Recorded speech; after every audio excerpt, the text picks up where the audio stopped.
So I'm back in the youth hostel after doing both my gigs, and I'll tell you how it went down. So, the first gig at the Grain Barge, I thought it was absolutely shit, and I'm not sure it was really me, although there were bits that I did that could have gone better. Now, basically, it's a mixed music and comedy night, and I don't know if that affected it because there wasn't many people there to start with. I went on about 8:30 as well, which is really early. There's about 5 people in the room. It is a Tuesday, right? And most of them was there because they were in a band or they were there to watch someone who was in a band going on, right? So how much they're into comedy anyway, I don't know.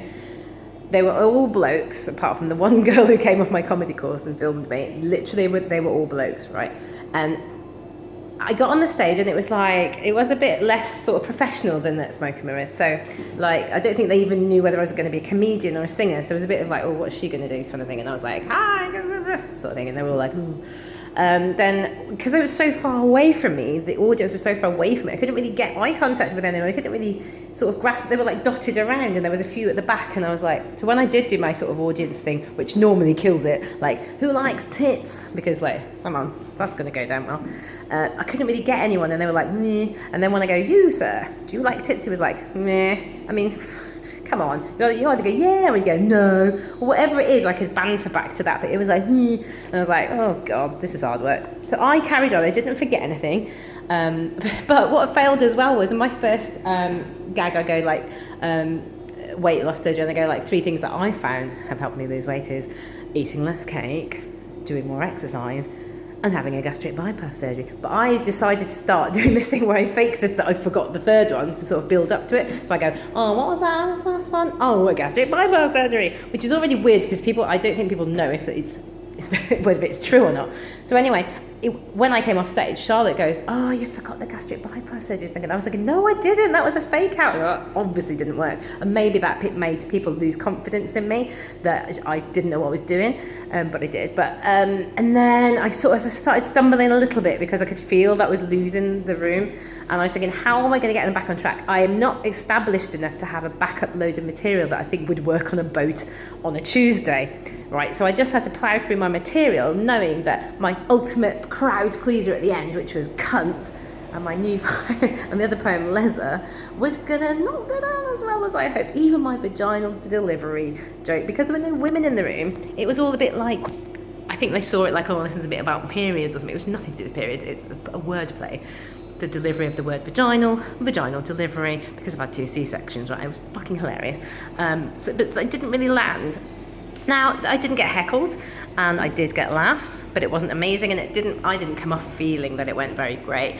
I felt it was just a mismatch between me and the crowd, I think, what I would call it. But also it's made me think that I need more material. I do need to try out new material. I don't need to hang on so much to the material I think is good, maybe. I don't know, I'm going to ask Stuart Goldsmith what he thinks. So my second gig, I'll get an Uber, my first ever Uber. Oh, it's very exciting.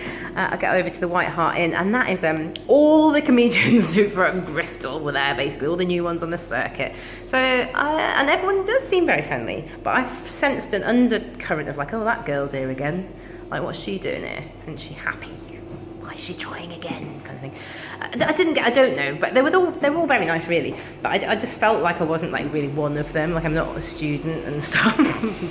I'm just a mum from Shepton Mallet.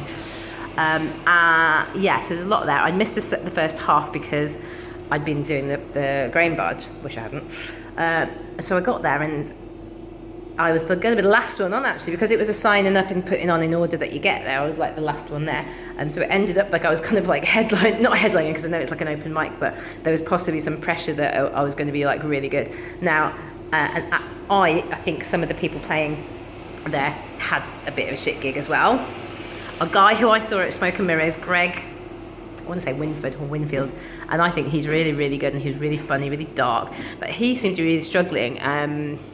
I don't know why, and he was trying some new material, which I thought was quite good, but his normal material wasn't landing, and I don't know why, and I felt a bit sorry for him because I know he's really good, and I hope, so I don't think it was just me who had a bit of a weird one, but it was much better than the Grain Barge, and there were a lot more women, and a lot more young women in the audience, And but I was, because I was on last and I was doing my old anal and all that kind of stuff, and it was good, but like I did get laughs and it was good and it was much better than the other one. But afterwards, these two girls, like 17 and 19, were all up to like Dorian going, oh, you're amazing, and they're like, to me, they go, well, you were good too. I was like, fuck off.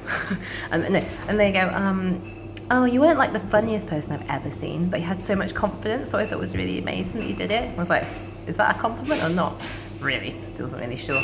But I thought, well, yeah, I know what she's saying. She's saying, and then Dorian was like, well, I've been doing it for 7 years, so like I would have loads of like material. And I was like, well, this is true too.